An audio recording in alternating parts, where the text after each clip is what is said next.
You are the highest paid employee in your own practice.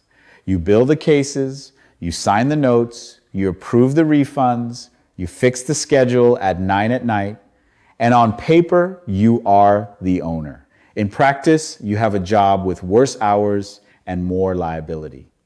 I am a practicing vascular surgeon, and I own a multi-location vein practice. So I am not describing this from the outside. In the next 10 minutes, I am going to lay out the actual difference between being the top worker in your practice and being its chief executive, why most owners stall on that line for years, and the specific moves that get you across it.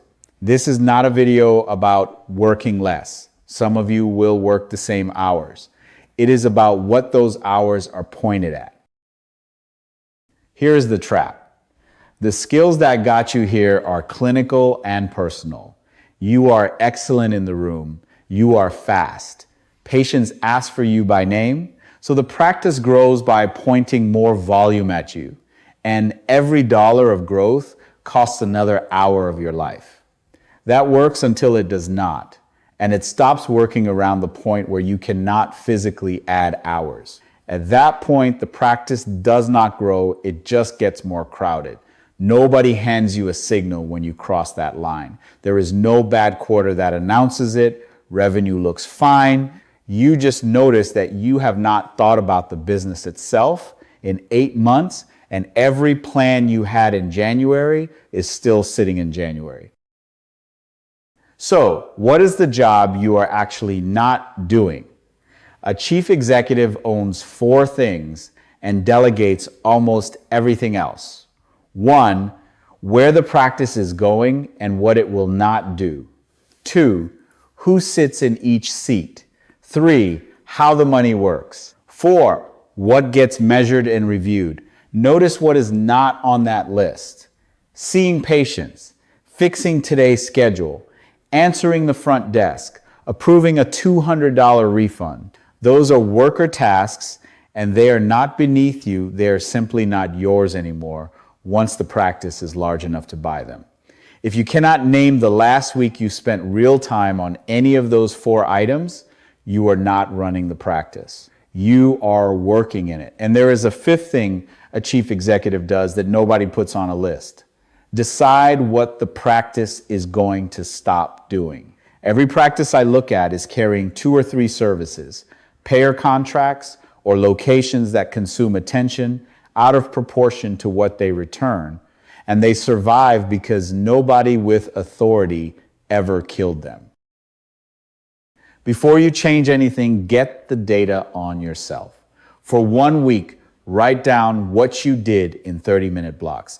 Not what you planned, what you did. Then sort every block into 4 buckets. Clinical work, administrative work, anyone could do. Management, which is people and standards. And ownership, which is those 4 executive items. Most owners who do this the first time find the ownership bucket is under 5% of the week, and administrative is far bigger than they guessed. You cannot argue with your own handwriting. Do this before you buy software, before you hire, before you restructure anything. The week of tracking is the cheapest diagnostic in the business, and it is the one almost nobody actually runs. Now, put a number on it. Take what the practice collects in a year, divide by the hours you personally work, and hold that figure in your head. Then look at your administrative bucket. Every hour in it is being paid at your rate instead of the market rate for that task. You already understand this in the operating room. You do not personally sterilize instruments, not because it is unimportant, but because it is the wrong use of the most expensive hour in the building. The same logic applies to prior authorizations, to scheduling, to chasing a claim. If a task can be done at a fraction of your rate by someone competent, keeping it is not diligence, it is an expensive habit. One more thing about that number. Do not use it to feel important. Use it to make one decision at a time. When a task lands on you, ask whether you would pay your own hourly rate to have it done. If the honest answer is no, it belongs to someone else, and the only real question left is who and by when. Most owners have tried to delegate and it went badly, so they stopped. Usually the delegation was incomplete. You handed over the task but kept the decision. So every step still routes back through you, and now there are two people doing one job. Real delegation transfers three things together: the task itself, the authority to make the calls inside it, including a spending limit, and the number you will judge it by. If you hand someone refunds, tell them they can approve up to a set amount without asking, and that you will look at total refunds monthly. If you cannot say what number you would judge it by, you are not ready to hand it over yet. That is a you problem, not a them problem. The order matters. Do not start with the exciting hire. Start with your own calendar at the bottom. The first role you fund should absorb the largest block of low-value work you are personally doing, which, in most practices, is administrative and front office, not another provider. Adding a provider before you have removed your admin load usually makes your week worse, because now you supervise a provider on top of everything else. Once your admin hours are gone, the next constraint is usually operational leadership. Someone who owns the day so you do not have to. Only then does adding clinical capacity actually convert into growth instead of into more work landing on your desk. And be honest about the money. Most owners tell me they cannot afford the first administrative hire, then cannot tell me what their own admin hours cost. Run that math before you decide. If a hire frees up a day a week that you can point at cases, at partnerships, or at fixing collections, the hire is not an expense line. It is the cheapest capacity you will ever buy.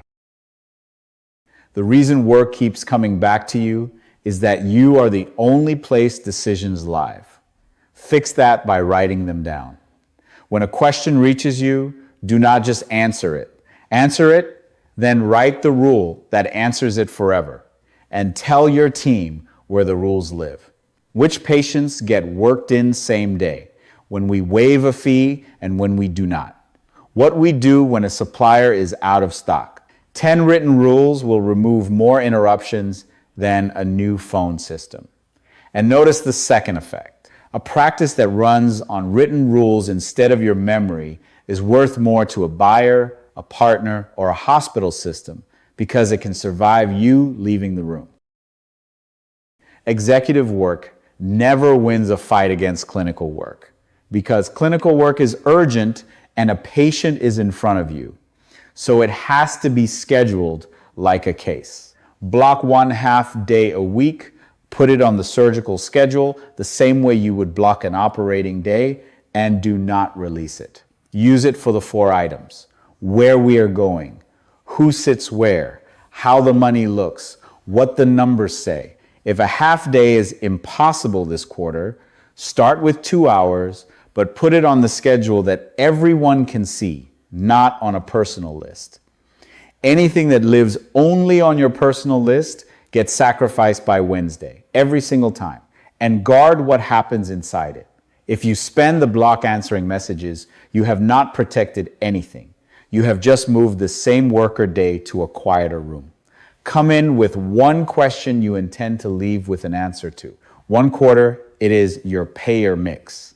The next, it is which location is actually profitable. The block only works if it produces a decision. There is a piece of this that is not logistics.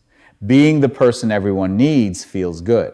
When you stop taking every call, when the staff solve a problem without you, when a patient sees your partner and is happy, there is a quiet feeling that you are less important. That feeling is the last real obstacle, and it does not respond to a better calendar.